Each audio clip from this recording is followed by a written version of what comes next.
All right, finally, it's Monday again.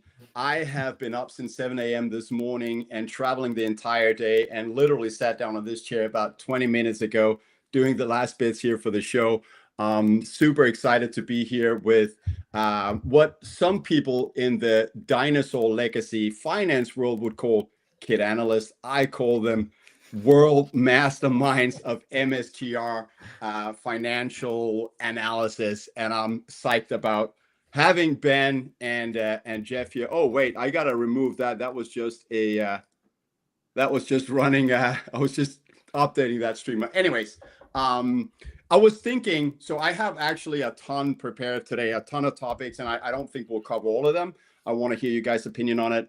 We'll go through what we can, and and the rest for later. But I'm thinking we could do one little thing. I know we've all been struggling about not saying, and I'll do it for one last time, saying MicroStrategy. So why don't we say that from now on, we only say strategy, and if you say MicroStrategy, you are it. And that's it. There's no punishment. Maybe you have to buy a round when we meet up, if you are it. Otherwise, are you guys in on that? This might be riskier for me than buying zero DTE options because I'm going to be buying every time. I keep telling everyone it's going to take at least a year before I get past all this. I mean, there's just no chance I'm going to start calling it strategy now. I'll try, but I'm going to fail over and over again. But here's the things. There will be a lot of guests on the show here, and someone else will say MicroStrategy, and then you're no longer it. So let's just start that from right now, and then I will try and not say it anymore. Anyway, so exciting times, as everyone knows. And by the way, so this is MSTR Mondays, episode 13, where we discuss strategy, as it's called, with a ticker symbol MSTR. I was close. That was close. But strategy obviously is the front runner. They invented the playbook. I mean, it's like literally 4 or 5 months ago since there really was a giant breakthrough in this playbook. Then yesterday I was seeing a tweet on Metaplanet's performance, and I think it's worth touching upon that, and I want to hear your guys' opinion on it. If we look at the BTC yield, and just to summarize to people, BTC yield is the KPI, key performance indicator, that Saylor and Strategy invented, which is the growth in Bitcoin per stock. So if we look at the numbers for Metaplanet, then in Q3 last year, they had a BTC yield on 41.7%, which means that during those 3 months, each stock ended up having 41.7%, and that is the value that is backing the stock, more Bitcoin at the end of the quarter. And then hang on, and for Q4, they had a BTC yield of 300.9%. Absolutely mind-blowing. Dylan Leclerc over there pulling the strings and doing a phenomenal job with the rest of that team. And then so far in this year to date, they have 15. Oh, did we lose him? He just get rugged out of his own space. He got rugged. He got Javier meleeed. Well, welcome to MSTR True North on Mondays. And here we go, episode 18. And we're going to talk about BTC yield. Yeah. I know. I will say, looking at Dylan's post, I mean, they're already ripping. I mean, that guy's killing it over there. So it's fun to watch them work. But you look at that, and all of a sudden, they're less than halfway to their quarterly goal. So, I mean, they got a lot of room to run still. Sorry, Anders, we took over. No, I could see you guys and hear you the whole time, but mine turned black, and then I figured out what button I had to push to get back. But why don't you take it away, because you started, Ben. Your thoughts on this amazing performance from Metaplanet, and is it something that you see can continue, and how come they can outperform strategy, and just your general thoughts on all of that?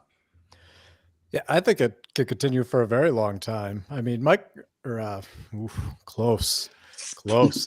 Strategy, here we go. Strategy has a lot more scale than Metaplanet does. So Metaplanet's going to be able to provide some pretty wild numbers.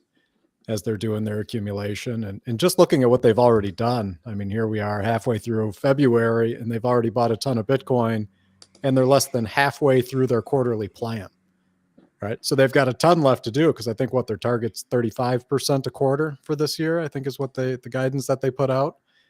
Yeah, so you know that they're going to be in the market constantly, right? Just constantly buying Bitcoin, which is awesome to see. But yeah, Strategy's got a different they've got a different level of scale than any other player is going to have for a very, very long time. So you are going to see some of these new entrants come into the market and just have these massive Bitcoin yield numbers. And that'll flatten out a little bit over time, right? I mean, that's just the math of it. When you get as big a Strategy as you've got the base effect. It's the base effect. Yeah, it's the base effect. Yep. And so, yeah, I mean, Semler, Metaplanet, I think you're going to see them putting up some really crazy Bitcoin yield numbers, which is going to be really cool to watch and really interesting to see how the market digests those numbers, because they've got a rapid path that's going to look parabolic for a lot of people here over the next probably 3-5 years for those companies. So it's going to be cool. Yeah, there's I think the way I look at it is even the relativity. You've got this base effect component, Ben, as you're saying here, right? Like if you look at Strategy's BTC gain from a dollar perspective and a total Bitcoin perspective, they significantly outpace Metaplanet and these other companies that are running a Bitcoin treasury strategy. But if you're thinking about valuation, if you're using yield as a baseline for valuation, you're going to see potentially a higher percentage gain in some of those leveraged Bitcoin equities relative to Strategy because of just the general base effect. Now, I don't want people to confuse that, right? Like with that also comes with risk, right? Higher yield, higher percentage returns also comes with increased risk. So we now have this, Strategy being the institutional Bitcoin leverage Bitcoin equity with significant, 10x more than any other corporation that's holding Bitcoin. And you have these other companies like Metaplanet and these other entities that are running leverage Bitcoin equity strategies, but they're doing it slightly differently, right? They're structured slightly differently. They're using different products, and that comes with a different level of risk associated with it as well. So it's that like risk return trade-off that you're going to always be balancing.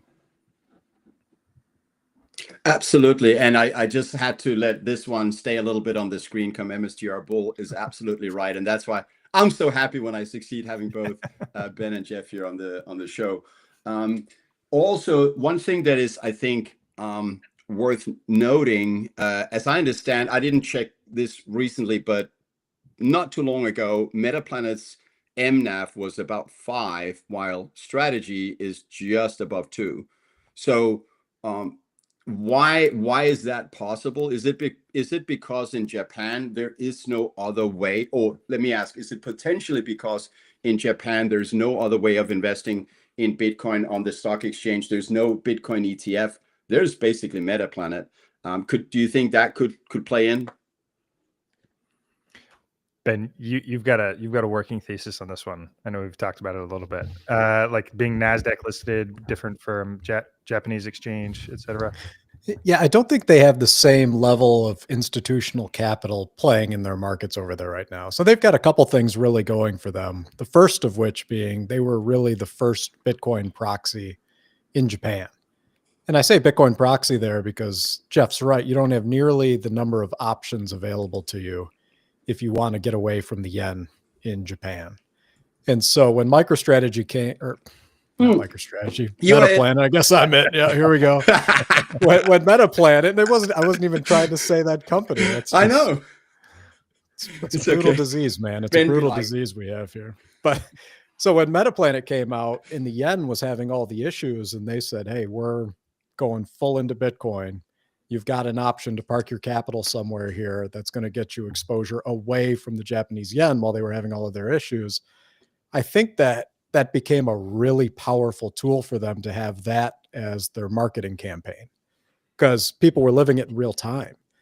And so when you're living it in real time and you've got real time issues with your currency that you don't know how to address, you're looking for any escape route that you can.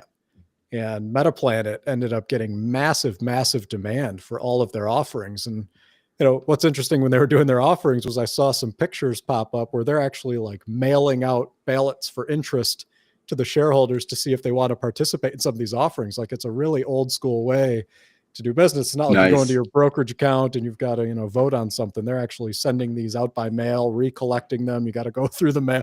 I mean, it's a whole process over there. And so I don't think that there's the same level of sophistication over there in the markets and the same amount of capital that pushes your stock around. And so I'll be very curious over time to see what happens to their ADR shares in the US and how those get traded, because you might see people, right now with strategy and Bitcoin, you get the pair trade that happens there. And I'm wondering if we'll start seeing companies start doing that with other leveraged Bitcoin equities. So if someone will take a pair, if Metaplanet's at a 5x MNAV and strategies at a 2, they might start going short Metaplanet, long strategy. They might start playing those games. And if enough capital comes in, you could see that stock start to move around more than the straight up vertical line that it's become, which has just been crazy to watch. I mean, it's pretty cool to see the performance of Metaplanet right now. It's very impressive. And those guys have been absolutely killing it. So you love to see it. But I do think that there's some very significant differences between the Japanese financial markets and the United States financial markets. And I think that they're getting a major benefit out of that, which shows that there's likely a lot of opportunity for regional plays in the leveraged Bitcoin equity space. So if there's companies thinking about it that are in markets outside of the US, the data would show there's a lot of opportunity there, particularly if you're in one of these regions that has these weak currencies. Which is what the Japan and the yen Yep. I guess has, but it's also such an advantage to them if they have an MNAV of 5. It's so accretive when they sell stock to buy more Bitcoin, right? Yeah. Any thoughts? Yes. I'm on mute. Yes. Yes. Okay. Yeah. Particularly if you're just issuing equity products, right?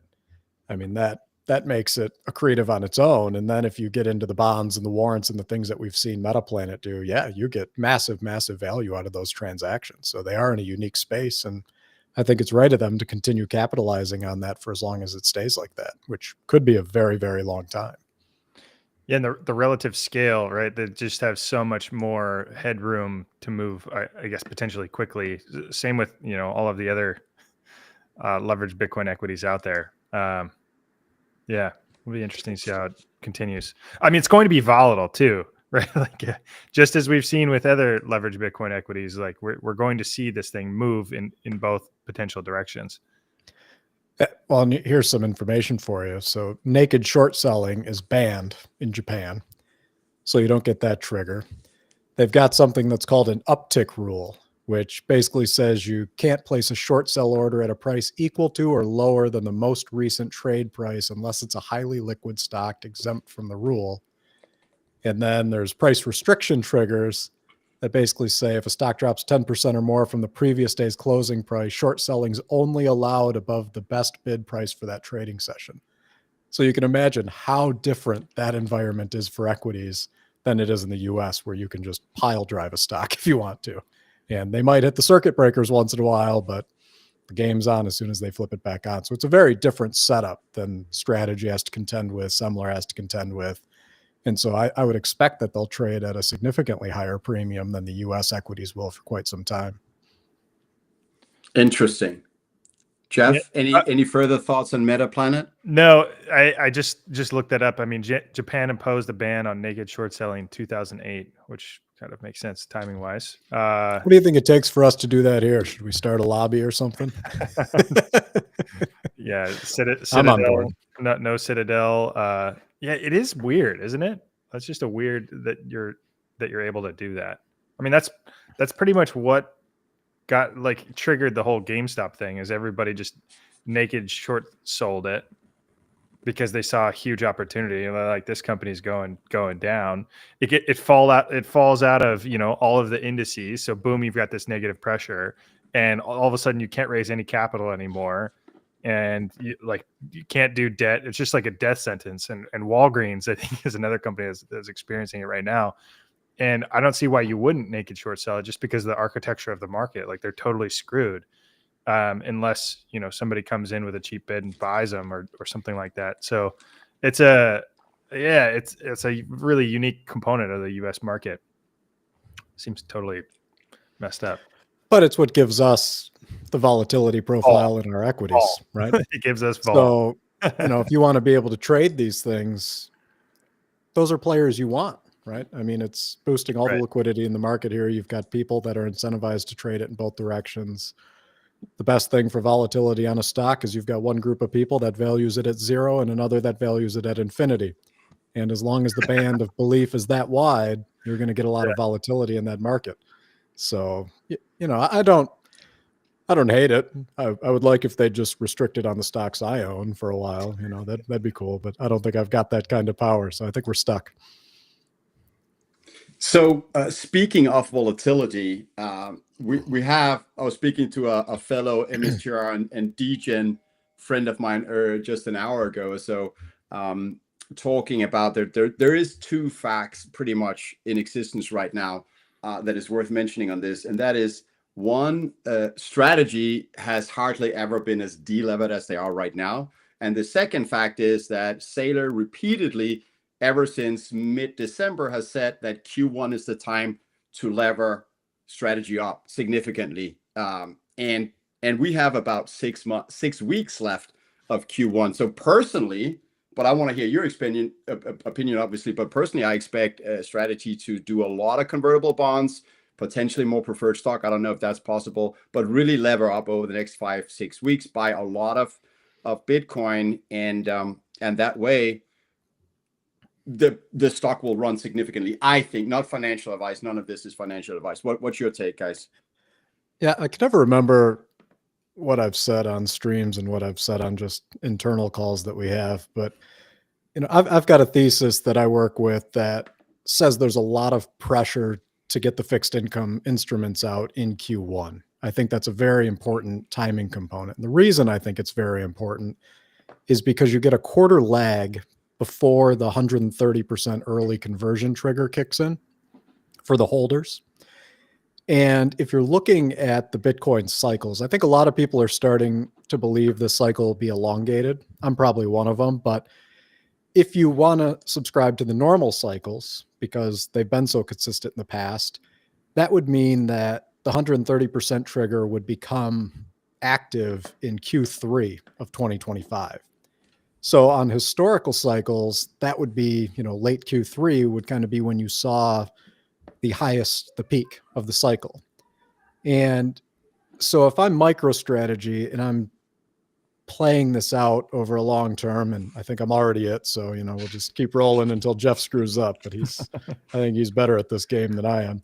But so if we look at that and we started playing out what our strategy was going to be for this, if I was in that seat, I would want to give myself the opportunity where I've got the potential to become very delevered going into any type of a bear market. And that could be a 30% drawdown bear market. It doesn't have to be an 80% drawdown bear market, because it gives me the ultimate flexibility to maneuver from that point. And it's also going to be the best chance that strategy has to accumulate at lower prices potentially. So if they can get as many convertible bonds out right now as possible, which is probably 12 billion would probably be the high end that they could get out, with staying in that 20 to 30% range, then that means that by Q3, they've got the potential for all the ones they've currently got issued, right? So all of them except the 2027s, which are going to be gone as of the 20th, so Thursday. Everything could be eligible to convert by Q3. All the other ones except the 3 billion one they issued are already eligible to convert, so they can convert at any time.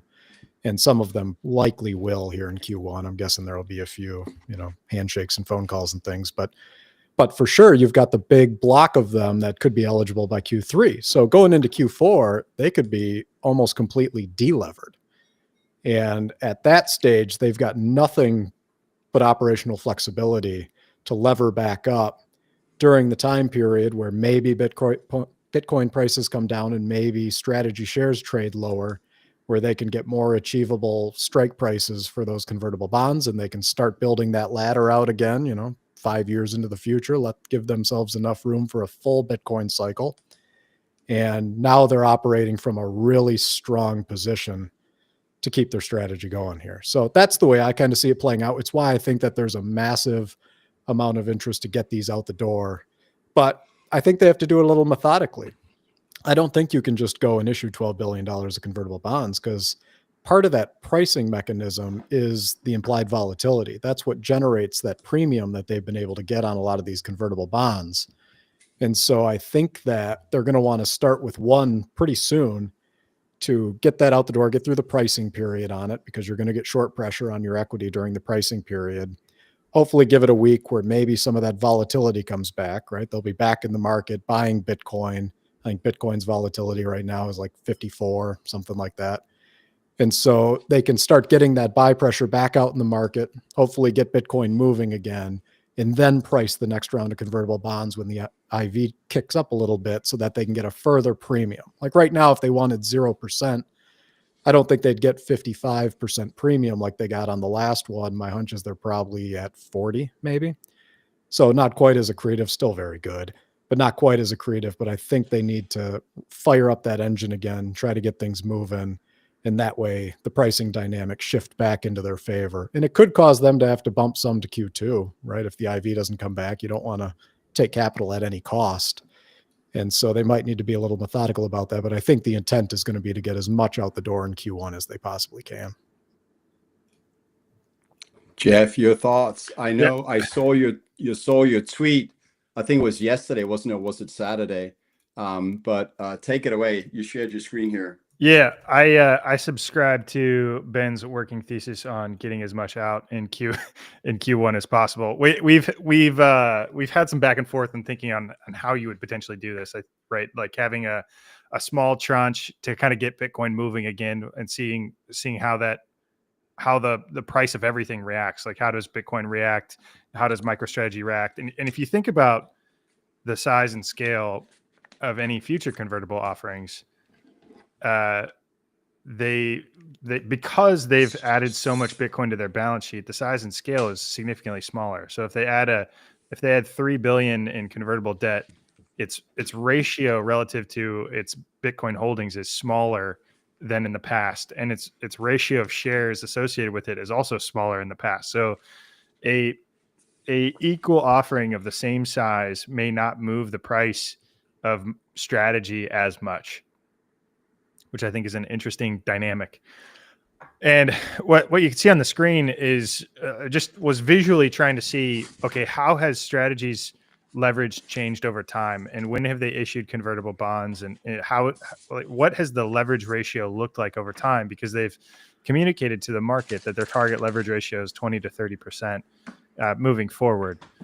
So it was interesting to me in looking back at 21 and 22 and during the bear markets, just how their leverage ratio had moved over time.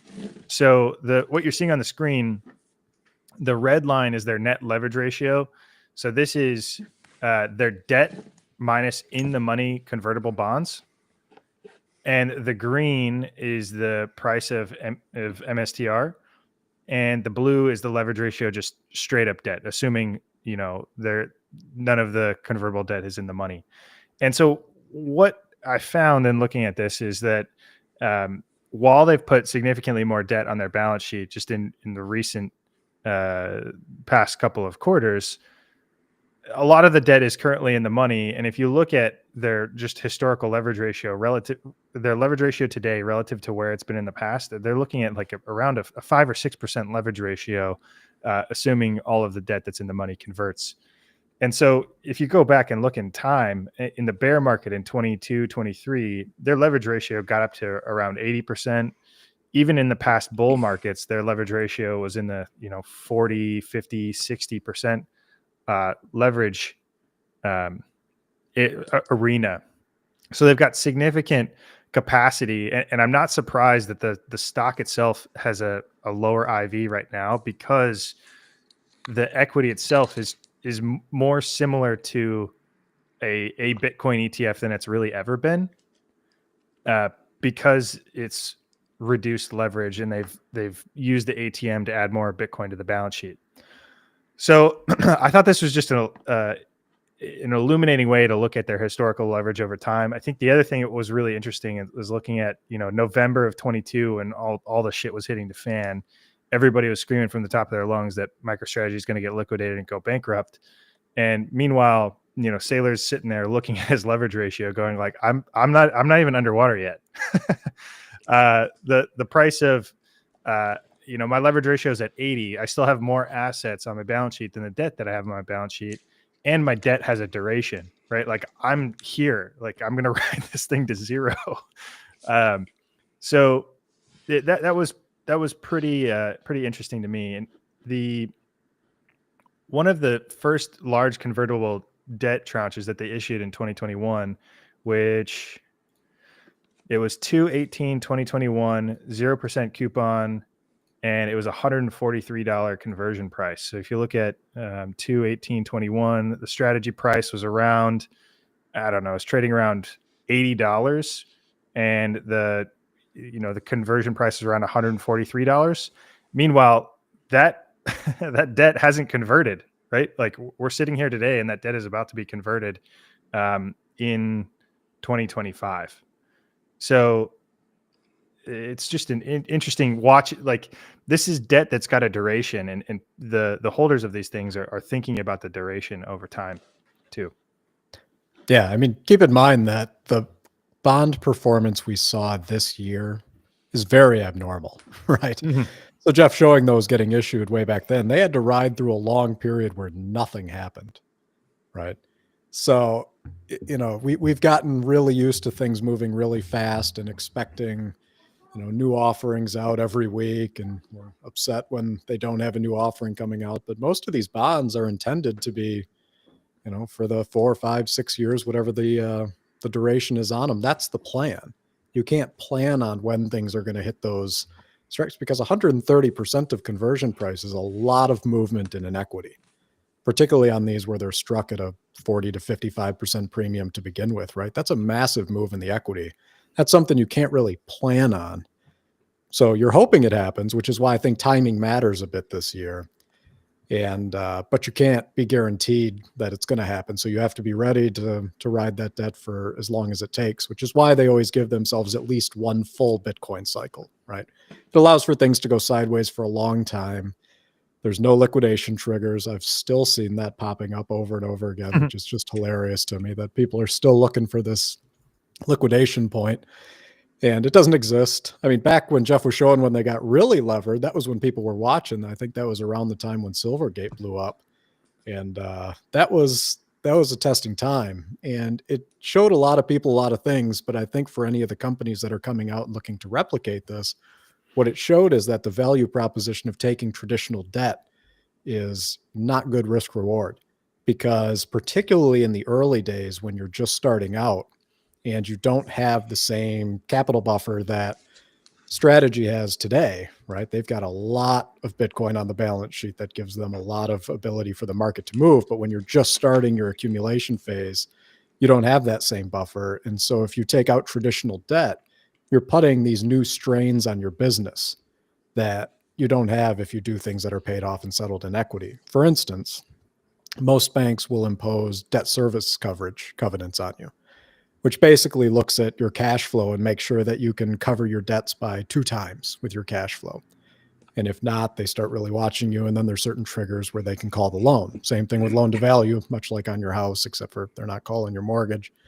But if you got to a loan to value that they weren't comfortable with, then they liquidate, right? So there's a lot of reasons not to use traditional debt. And it's why all the focus has shifted over to these capital markets, fixed income instruments, because you can settle them with equity.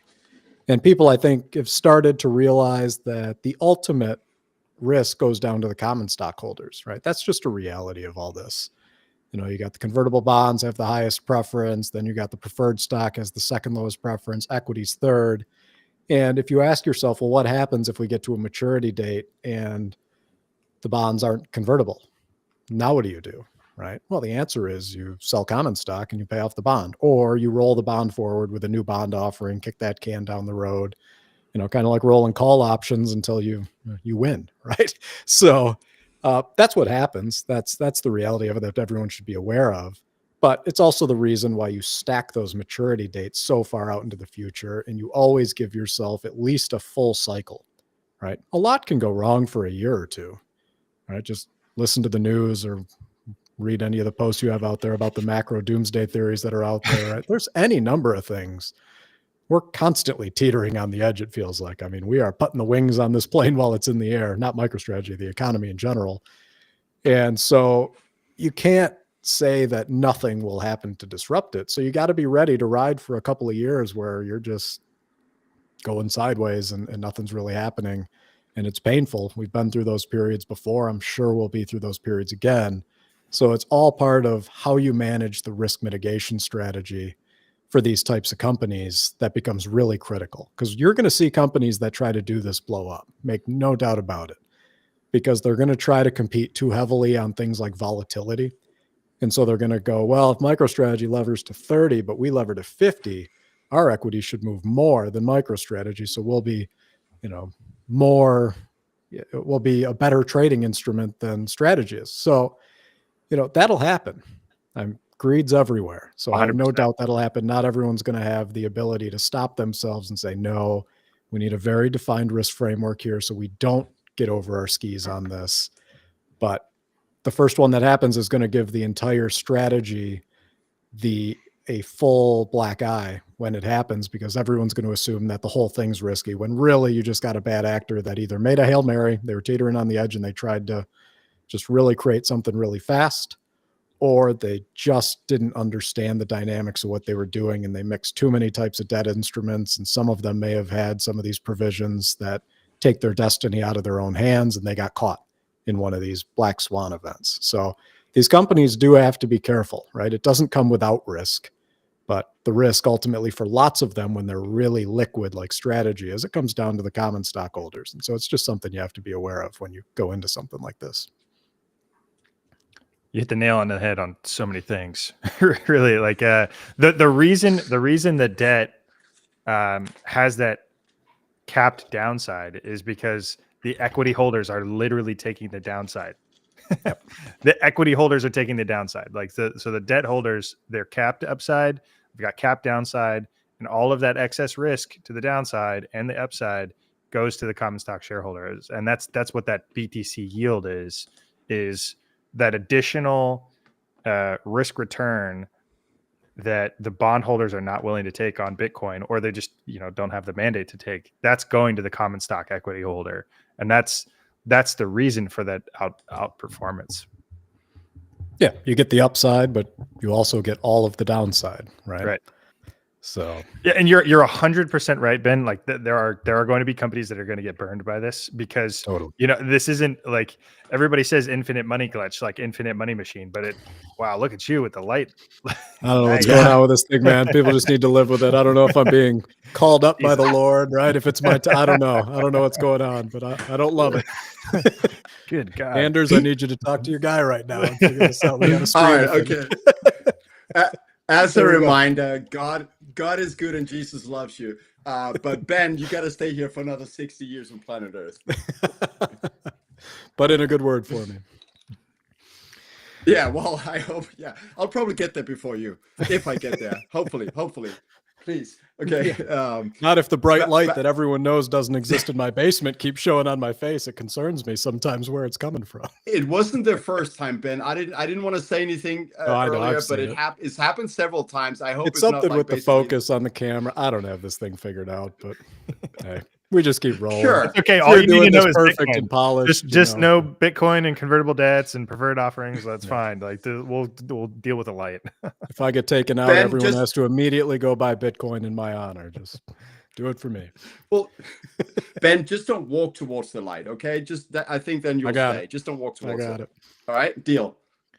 But I want to add to so what you guys are agreeing on, and me too, that they have to lever up. They have to get a lot of fixed instruments, fixed income instruments out the door here in Q1, and there's about 6 weeks left. I remember there. Don't walk towards it, Ben. Well, I turned something off now. We'll see. I gotta figure this out.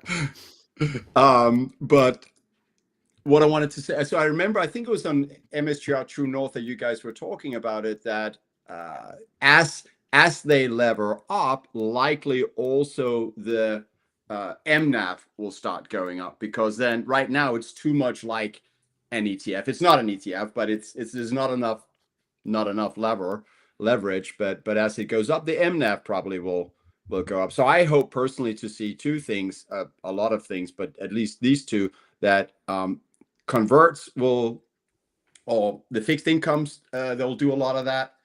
The Bitcoin will go up. They'll buy a lot of that, and then also the MNAV moving up. So I guess that's three things. The fourth thing would be that Ben doesn't walk towards the light.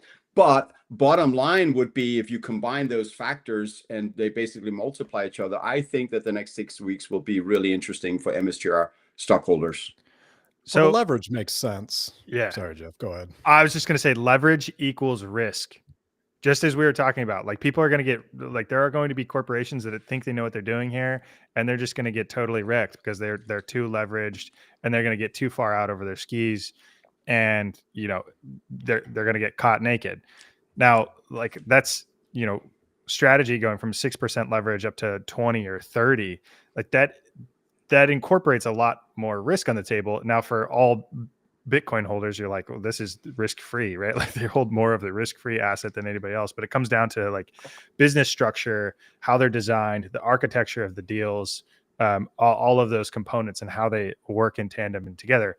And because of that increased leverage and that increased risk, the market is going to disagree on valuation. Like, what is the company worth?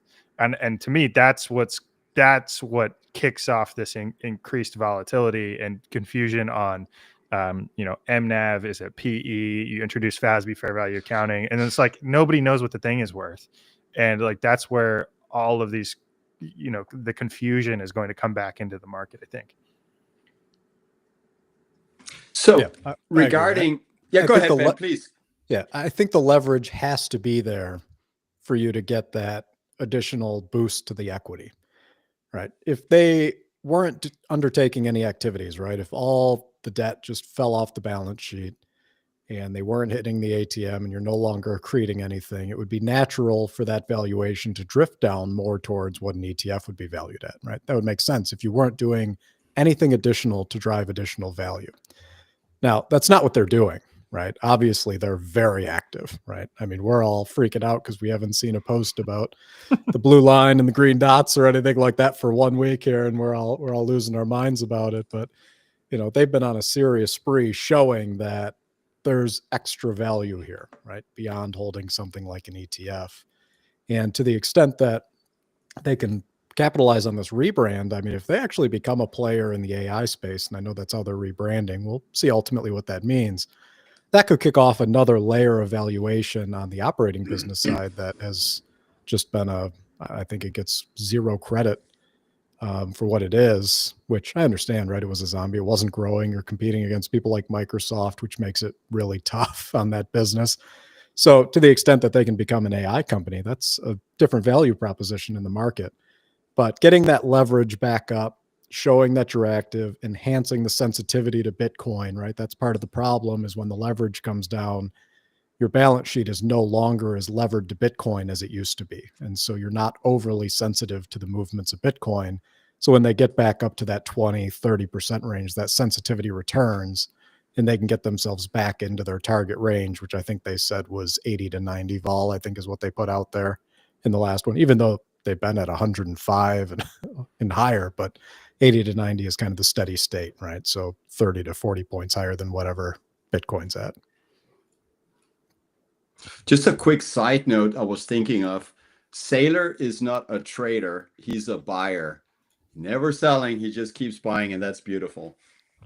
That was a side note. So unless you guys want to add more to this particular point, I have more questions. But Jeff, you have anything you want to add to this one, or? I just want to talk on valuations. I know that was like one Please. of your. Well, if that was part of your next Oh yeah. I got a bunch. This one I shared with you on over the weekend. So please, I want to hear your thoughts. Do you have any questions? Oh yeah. Okay. So let's do that. All right. Let's shoot over to the specific questions. So we know that when they do, as Matt calls it, accretive equity issuance, and they do the other types of fundraising, there is a level of dilution happening. Now it's different at the different instruments, but they got to use all the instruments to be able to do what they do. There's a balancing act there. And I remember, Jeff, a few weeks back on MSTR Truth North, which you guys are streaming every Wednesday at 7 p.m. PST. A shout out to that. That is great content.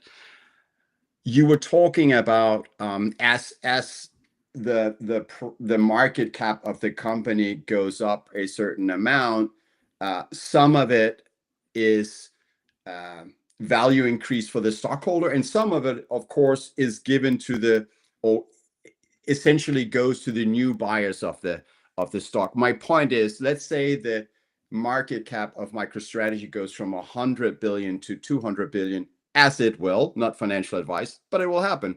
My point is, when that doubles, it doesn't mean that our stock will double, because there is that level of dilution in there. So your thoughts, Jeff, on when we see, and of course it depends on the tools, but let's hear it from you. When the stock does 100x in market cap, what level of increase for the stockholder do you expect to see? Is it 60-40? What's your thoughts? It's a great question, and damn near impossible to answer, because I think it's going to be moving. It's going to be moving so rapidly in both directions, right? Like, this is going to be the volatility that we're going to see over time. And I think that the framework of valuation, or the way that I think of valuation, you have to, like, in my mind, you have to compare it to other equities. And if you don't mind sharing the screen, so I pulled up, I did a little, absolutely, I did a little math. Anytime. I did a little math on this, Yep. because I know this is something that we've talked about in the past as well. Oh wait, where'd my mouse go? There it is. So what I wanted to do is just compare the Mag 7, and I personally think MSTR is going to go to the top. I think that's going to go start trading with the top publicly traded equities, because they've got this technological float. They've got more Bitcoin than anybody else. It's part of my main thesis. So I like to compare it to Mag 7 and think about how Mag 7 is valued, and start to put a framework around it that seems to make sense. Now, where this whole thing gets a little weird is you start thinking in Bitcoin world as opposed to fiat world. And I think that's causing a lot of confusion for a lot of people, and the entire market, which is pretty fascinating. So one thing I wanted to look at is, there's been a lot of conversation about MicroStrategy, right? As of today, trading $338, which is about an 870 or $87 billion market cap. So one thing that you've mentioned to me is, that market cap valuation in Bitcoin is 907,000 Bitcoin. Yeah. Now, and a lot of people are thinking about that framework as, that's the estimate of how many Bitcoin MicroStrategy will be able to accumulate, at terminal velocity, 907,000 Bitcoin. Now, I think that framework breaks down when you think about the valuation of the rest of the market. So if you just look at the Mag 7, Apple is valued at 38 million Bitcoin, right? NVIDIA is valued at 35 million Bitcoin. The entirety of the Mag 7 is valued at 185 million Bitcoin, which is 8.8 times larger than the number of than 21 million Bitcoin. So while I think that's an interesting framework, I think it misses one component, is that, while this number of 907,000 Bitcoin is possibly where MicroStrategy's Strategy's terminal. Oh yeah. I'm it. Damn Let it. me I was quickly so say strong. Let me just quickly say, Jeff, to all the people that joined since the first 5-10 minutes, we started a new game here on I gotta say it right, MSTR on Mondays, and that is whoever says what the name that strategy used to have, which you're not allowed to. You are it. Like how it's like and that's it. That's Voldemort all from there is. Harry Potter. You're just not allowed to say the name anymore. Ben was it for 40 minutes now, Jeff. And back to you, Jeff. And I want to comment on this as well, because this is a drum that I keep beating. But please go ahead. So I think this is just an interesting framework when you start thinking about it. So either the Mag 7 is incredibly overvalued or strategy is incredibly undervalued. And the one missing component, I think, in the framework of thinking about strategy being worth 907,000 Bitcoin is, if that's terminal velocity of strategy being worth 907,000 Bitcoin, it's missing the fiat dollar associated with 907,000 Bitcoin in the future dollars, right? It's missing 907,000 Bitcoin. And how forward looking is the market? Is it 10 years forward looking? And if the market's 10 years forward looking, what's the price of Bitcoin 10 years from now times 907,000 Bitcoin? So I ran that math too, looking at forward-looking scenarios, right? If you're thinking about 907,000 Bitcoin, so these are different Bitcoin scenarios, the MSTR market cap being a function of whatever that forward-looking price being, and you start coming into scenarios here where if you think the price of Bitcoin is going to be $1 million in 10 years, you're looking at basically $1 trillion company, or if you go $2 to $5 million, you're looking at a 1.8 to 4.5 trillion dollar company. And I think some of this math may be a little conservative. So yeah, and I'll pause there, and we can talk about like yield and stuff around that too. But go ahead. Any thoughts? Yeah, no, thank you for bringing it up, Jeff, because this was some of what I was sending you a couple of days ago. And I like so the point you have was saying like it kind of falls apart using BTC as a denominator. When you look at the Mag 7, like it's got to fall apart somewhere.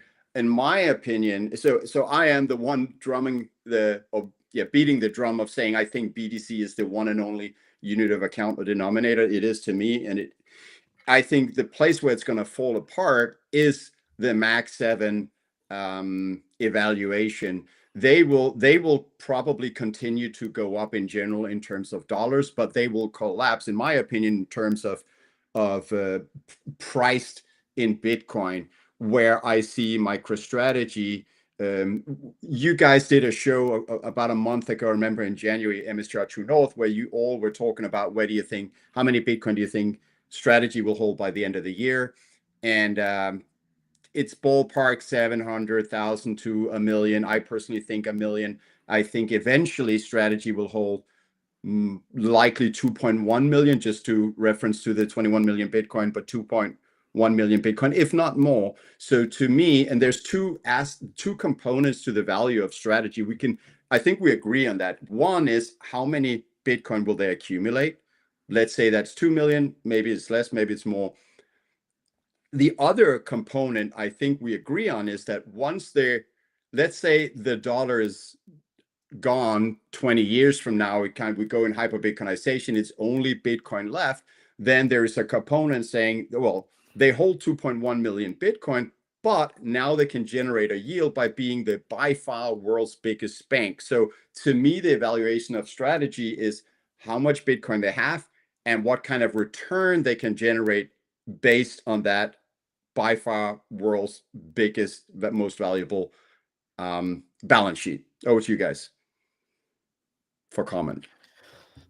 Yeah, I mean, the yield component is obviously a major unknown. And I'm not really sure, I hear a lot of people talk about MicroStrategy as a Bitcoin bank. I'm not sure that I don't think they already think about themselves as a Bitcoin bank, right? They view themselves essentially as securitizing Bitcoin. So they're essentially a Bitcoin investment bank at the moment. And so when they say that, you don't ever really know exactly what they mean, right? Do they mean the type of bank people traditionally think about, or do they think about investment bank where they're going to take all this Bitcoin that they have and they're going to create securitized products around it and bring those to the market as an investment bank? Don't really know. The other thing that I tend to look at, and I think a lot of people miss this in this entire strategy, is essentially when a company undertakes an LBE strategy, you can think of it as being in a perpetual capital raise, right? You're raising capital all the time. You're using this arbitrage to build this capital reserve war chest for your company. And people are really overlooking what the benefits of that are. So I made a post a while ago pertaining to MicroStrategy, and I said, what if they get 800,000 Bitcoin and Bitcoin's only at 300,000, right? And we all, are up in arms. It's a colossal failure, yada, yada. What is the value of optionality for a company? That's something that I think about quite a bit, because if you look at all of the S&P 500, for instance, if in that scenario, if MicroStrategy ended up with that much Bitcoin and they fully delevered themselves and you have $240 billion of fully unencumbered capital, and then you ask the question, well, what can you become with that? And the answer is anything you want. And it doesn't mean you even have to sell that Bitcoin, because if we think this is going to progress even remotely the way we're seeing with access to actual collateralized lending against this, right? It's basically just asset-based lending. This isn't complex. So it's going to come, and it's way better than most asset-based lending because it's a highly liquid global market, right? I mean, it's perfect. So that part's going to come, and it's going to come for corporations as well as it's going to come for individuals. And so if you look down the road 5 years and go, with $240 billion, what can you be? The answer is anything you want, right? There's only like 30 companies in the S&P 500 that even have market caps of $240 billion. So people are overlooking that component. And I don't get as hung up on the whole strategy part of this with, everyone saying, you never sell your Bitcoin. Maybe you don't, but you're probably going to use the value of it at some point, right? And I view every company as being on this long-term transformation. We tend to start to think about transformations in a vacuum, like they're projects you do and then you're done. But in the corporate world with technology advancing, that's not the case. I mean, you've got to be in a perpetual state of transformation. And so when you get into an LBE strategy like this, next time someone else says that, I'm going on mute, Jeff, for the rest of the night, so I'm not in it when we get off this call. So when you're on that path and a company goes into an LBE strategy, it might be that they view that as one evolution of that transformation. And they may see that they've got a real opportunity to go offer the market something it doesn't have, right? This volatility that MicroStrategy proved out. So as they're transforming or even just buying time to figure out what they're going to be when they grow up, right? Look at these zombie companies. You're stuck, right? You're either going to die, get taken over by private equity, or just going to issue dividends until nobody wants your product anymore, right? Whatever it is, this is a chance for you to buy time and capitalize yourself while you figure out what you're going to be next. And I think that's a lot more powerful than people are giving it credit for. 100%. And so when people look at this and go, well, the math doesn't add up over the long term because it's going to get significantly more expensive to generate each percentage of yield. That's true, right? I mean, that's the math. We don't have to yell at those people. That is the math on it, right? Scale comes with a higher degree of difficulty and a higher amount of capital required to achieve that additional yield. But you can't ignore the optionality that comes with this, right? I tend to think that you're going to hit a point in this strategy where they're going to end up with so much capital here that the big win could actually be when they're done with this phase of the strategy. Yeah. And they say, whatever that next thing is, I don't know what the thing's going to be in 10 years because everything's changing so fast around us that I have no idea what the hot business that the market's going to really value is going to be in 10 years. But I do know that the company that has all the capital is going to be the one that's going to be able to take advantage of it. And so I want to own the companies with all the capital when it comes time to shift to the next phase of the strategy. I'm not saying that MicroStrategy is going to abandon Bitcoin. It may just be that the ecosystem around Bitcoin advances so much that they just become the most integral part of it because of their holdings to be able to facilitate all these different transactions. And that's how they monetize. That's a very real possibility. But I don't block out alternative possibilities. I think if you get too myopic, you lose the broader possibilities of the company you're investing in. And you got to think in terms of 10 years, what does this look like? What position are they in?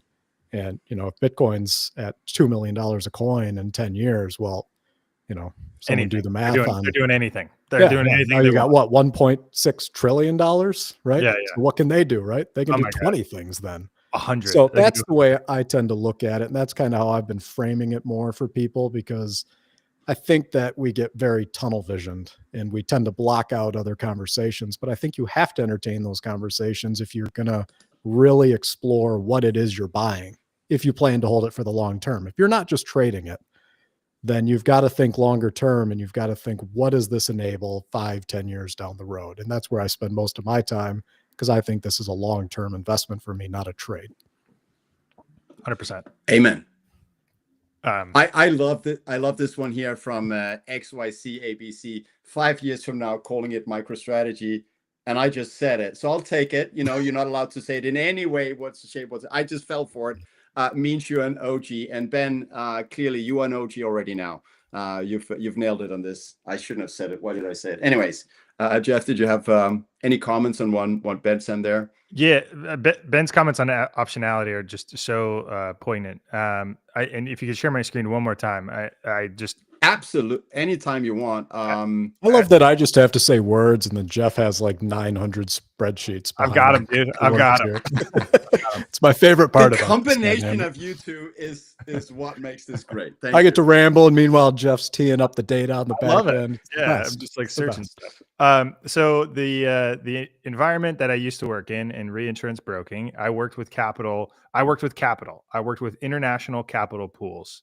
And I sold volatility. I sold insurance company volatility to large capital pools that were diversified across the planet. So what this list of companies is showing here on the screen is the largest reinsurance companies on the planet, sorted by capital, like capital held. So this total shareholder funds is like total, like policyholder surplus or capital, basically. The net capital that Strategy holds on their balance sheet right now would make them the 4th largest reinsurer on the planet. That's optionality, right? Like, and that's at today's prices and today's Bitcoin holdings. And number 3 here, Lloyd's of London, is really 50 reinsurance companies split up into, one. So that's just to put it in perspective of, how much optionality the capital that they're holding on their balance sheet currently buys them. And now, to Ben's point, you fast forward to, $1 million fiat cuckbucks per Bitcoin, and that optionality becomes very vast, right? Like this, they can have a reinsurance operation, they can have a lending operation, they can have a mortgage HELOC operation, they can have 15 different operations, running in different capital markets and providing liquidity for just humanity into the future. It's pretty insane. So that's the part that's incredibly appealing to me, is just the general scale here is like mind numbing. Like this is one of the reasons I left the industry that I was operating in, is because the scale of what's going on here, people are just completely unaware of like how much capital this company is actually holding. Like I tell people that Strategy holds 478,000 Bitcoin, and they're like, huh, that's a lot. And they don't understand it's $50 billion with a B, not an M. Yeah. And part of it's timing too, right? Like it might not be that advantageous for them at the moment to go start up something like that, but it would be a perfect way to deploy capital to step into that market because of the way that those markets use capital. Yeah. But when you look at where things are going today, part of it is, before you make that decision on what the next path is, you've got to figure out how you're going to beat the Bitcoin hurdle rate, or you have to wait for the Bitcoin hurdle rate to come down to where you can find something else to deploy into that makes sense. And right now it doesn't, right? Right now, trying to find anything that beats the Bitcoin hurdle rate is difficult. So if you're a company that's looking at your optionality for the future, well, what you do right now is you go out and you acquire that Bitcoin, you run that arbitrage, you capture the Bitcoin hurdle rate, you inject that growth of the network into your business, right? And you wait and you evaluate the markets and you evaluate the opportunities until you can find something that beats the hurdle rate of Bitcoin. And it could be a long time before you're going to find that. But it's about positioning and positioning yourself for the future. And that's what I think these companies, maybe they don't even know that that's what they're doing.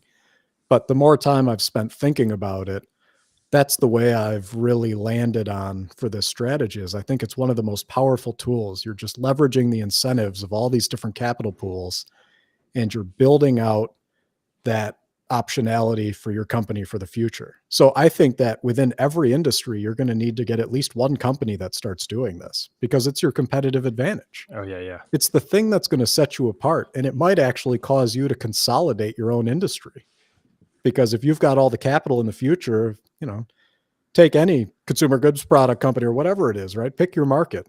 And if one company embarks on a leveraged Bitcoin equity, they stand up a separate vertical within their business. That's the treasury operations as a value creation department, which it's really kind of been more of a preservation and cash management style function for a long time. But if they really focused on value creation, like MicroStrategy is doing, and actively accumulating capital, run that for 10 years.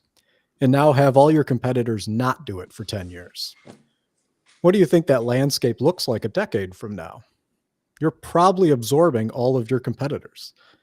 And so I think that it's going to almost become negligent to not evaluate this here at some point, right? Some of those companies, it's going to be tough because you're not going to be able to do the same things MicroStrategy is doing, because in order to get that type of sensitivity on your balance sheet, you've got to be very unencumbered. Right? You can't have a significant outside asset base beyond Bitcoin. You need that balance sheet levered to Bitcoin as high as you can get it if you really want to capture the volatility aspects. So for some of these that have a lot of fixed assets on it and a bunch of liabilities, you're in my world now. This is how it goes. Thank you. Thank you, Ben. But so when you have that, some of those aren't quite good fits. You're not going to be able to do the same level. But I don't think it takes away the value of pursuing it opportunistically and trying to find the right moments where you can capture that arbitrage and start building your capital position. I think that that's going to be a really critical piece for these companies over the next decade. The long duration, just find ways to make Bitcoin a long duration exposure. And whatever markets you can make Bitcoin a long duration exposure, rip it. Right. And one thing that's interesting, Ben, that I've just been thinking about recently is, we've talked about collateral, right? Bitcoin is the most pristine collateral on the planet. And, this collateral can be used as capital for future transactions.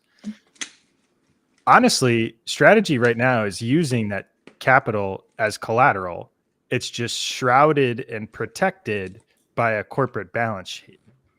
Correct. And so it's not collateralized and tied to the specific transactions per se, which is best case scenario, right? Like, this is awesome. Like, run that strategy until the pools dry up, right? Like, crank it until there's just no longer any more capital sits there.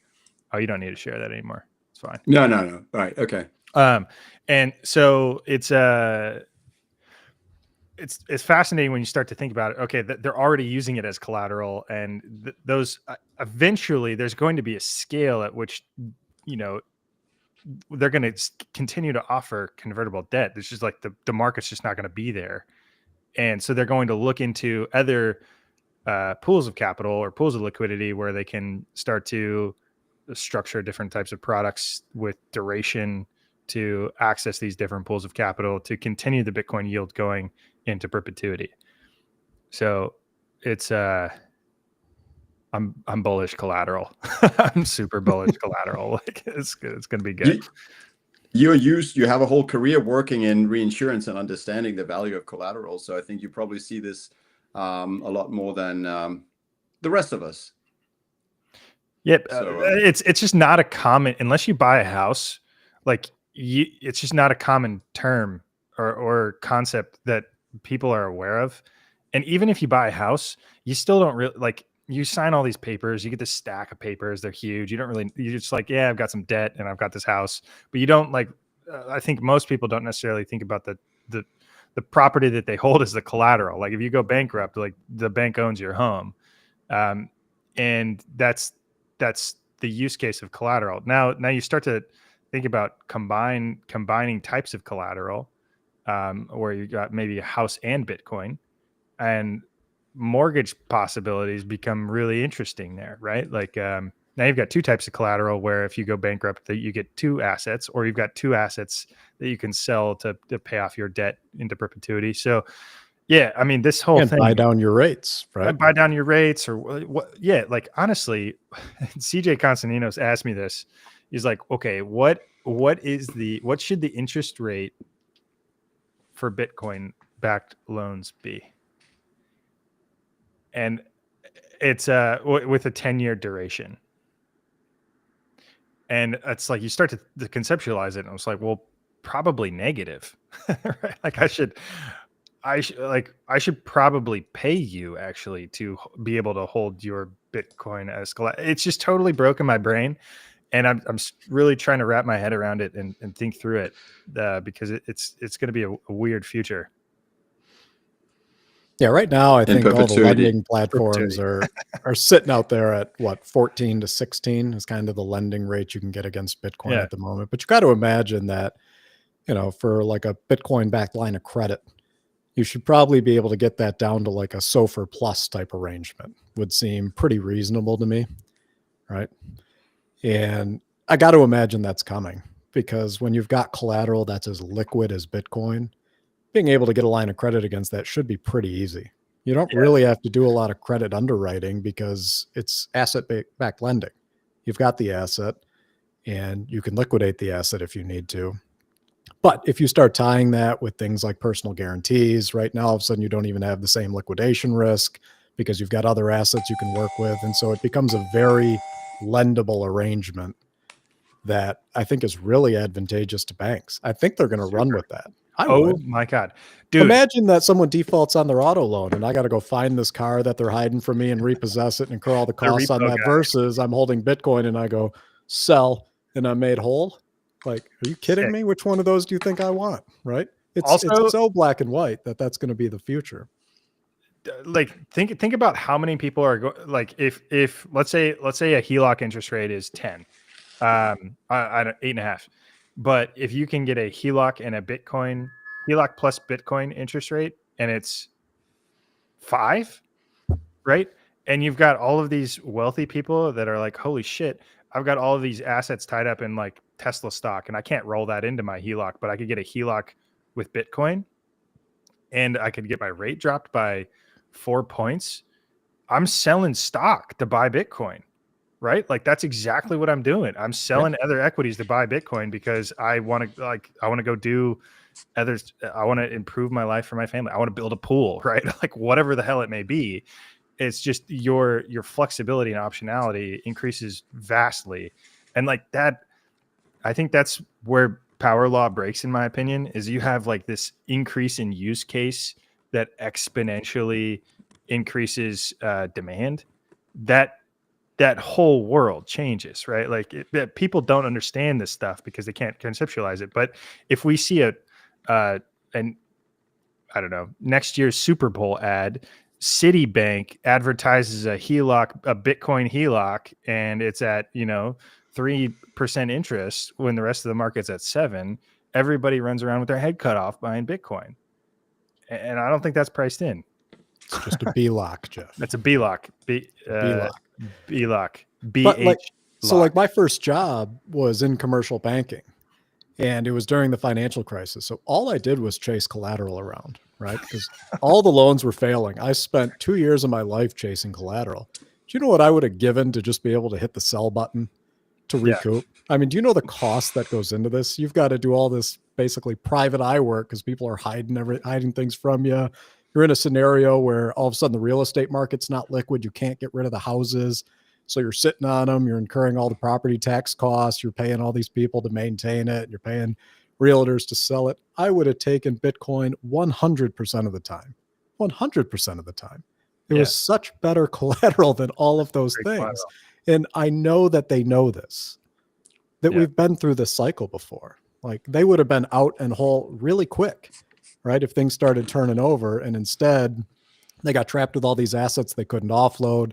You're trying to consolidate all these between, good credit people, which were few and far between at that time, right? You're basically just trying to consolidate your loan book to anybody who has money. I mean, it was a weird time, but it shows you how good of collateral something like Bitcoin is and why you would want that. And I just see no scenario where that doesn't become a massive, massive business. And the reason it works is because you could have two people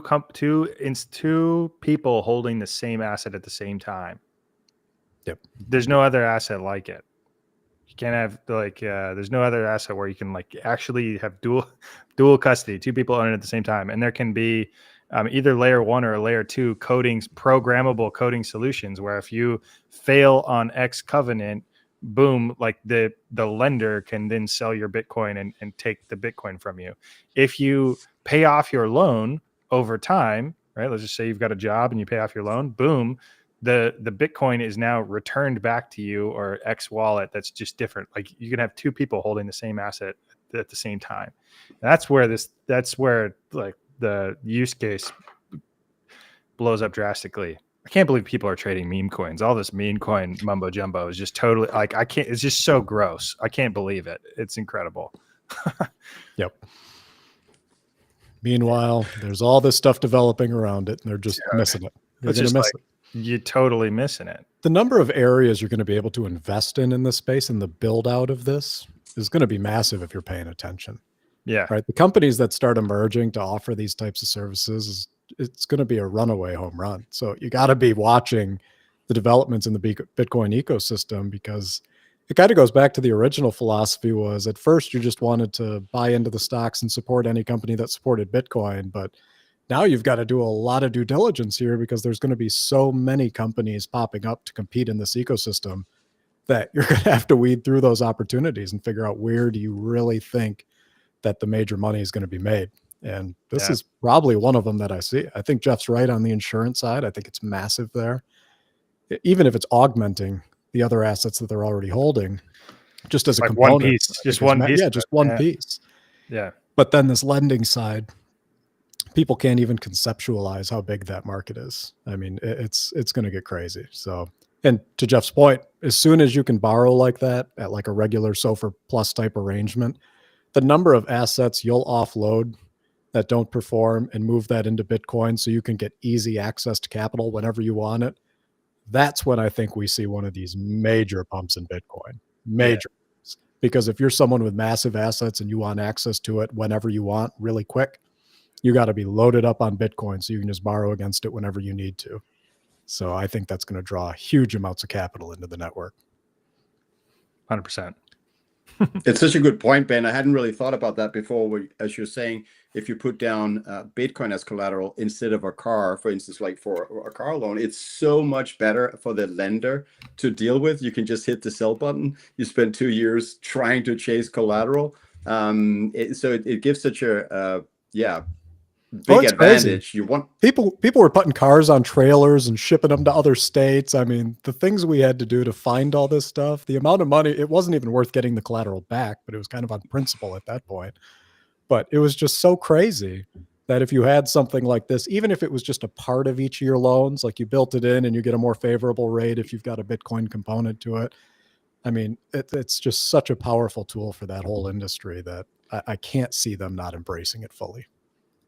And the point of that, I think, is because you can offer a much more convenient collateral to the lender, you should get a better rate, right? So you will be able to achieve better rates if you can post Bitcoin as collateral. I look at it like a cash secured loan.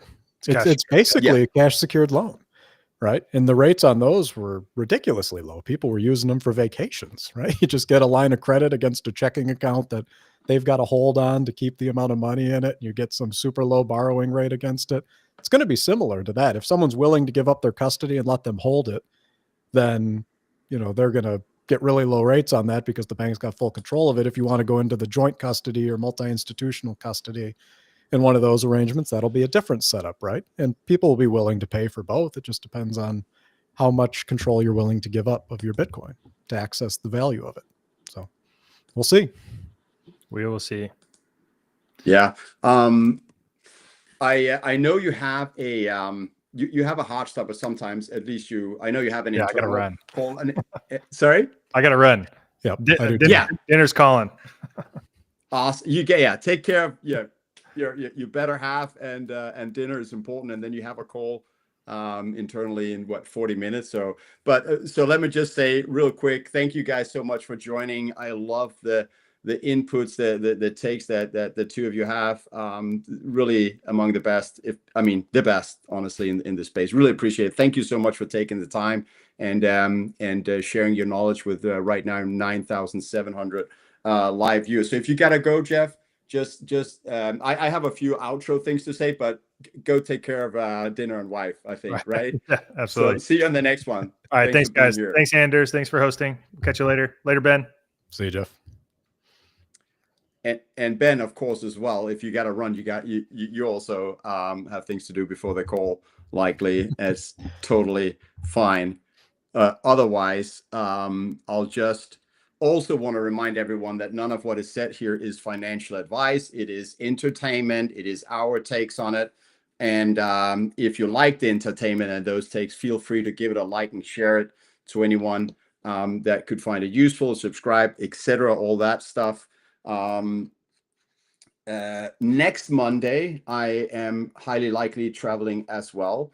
And for that reason, I may do an MSTR on Monday during the week. And then there's it's basically front loaded a few days before. Maybe I'm going to try and make that happen. I want to talk to Soleil and Dan about selling covered calls for MSTR. Let's see if they will be available for that. Also, so a quick thing, Ben, if you are interested in that. So a good friend of mine, Jeff, who runs BTC Mass Adoption, that's what I just put down there, BTC Mass Adoption on the East Coast, the October 10 to 13, he has a campnakamoto.com, which is a Bitcoiner retreat for a weekend.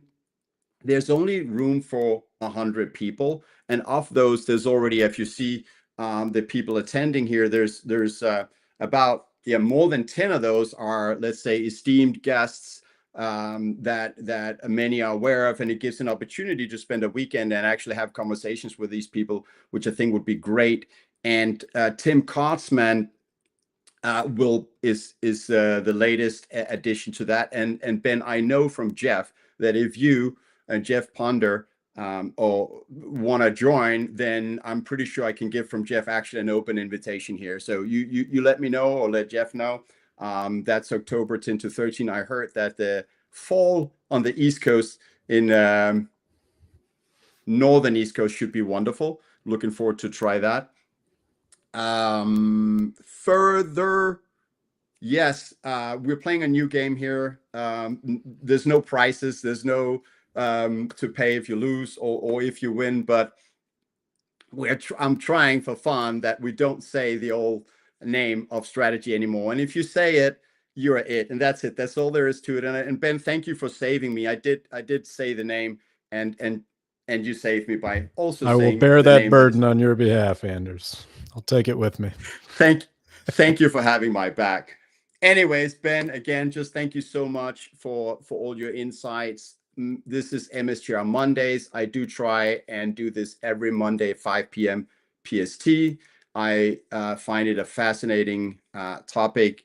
Bitcoin really is the best performing asset the last 5 years, except it's not MSTR because it can lever has outperformed that. And that's why it's interesting from that point of view. There's pros and cons with holding both one and the other.